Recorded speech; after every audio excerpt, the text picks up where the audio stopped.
Netanyahu, seorang anggota tentara IDF, baru-baru ini membongkar borok pemerintahan Israel. Ia mengaku kegagalan yang dialami pasukannya saat berperang melawan Hamas merupakan hasil dari kegilaan pemerintahan Israel.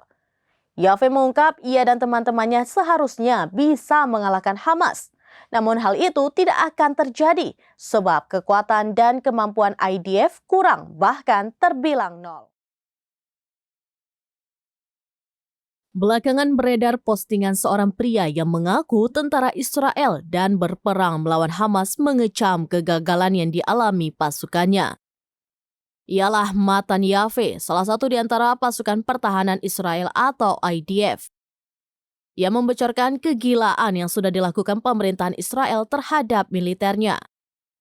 Dilansir dari Tribun News, hal itu disampaikan oleh Yaffe pada sebuah tweet di akun X pada Minggu 5 November 2023.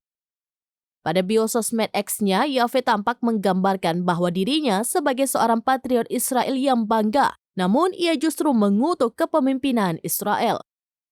Yaffe mengaku ia mendaftar untuk berperang karena ia yakin negaranya perlu dipertahankan.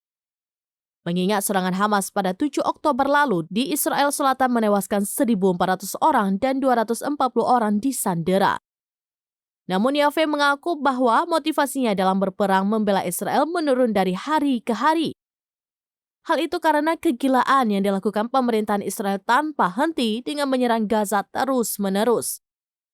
Selain itu, Yaffe juga menuliskan bahwa kegagalan yang selalu dialami oleh IDF karena diciptakan oleh pemerintah Israel. Kegilaan pemerintah Israel itulah yang menjadi alasan utama hingga menghancurkan motivasi Yaffe dan teman-temannya. Yaffe juga mengatakan bahwa pihaknya seharusnya bisa mengalahkan Hamas dan akan berhasil. Namun Yaffe mengungkap hal itu tidak akan terjadi karena kekuatan dan kemampuan IDF yang kurang, bahkan terbilang nol.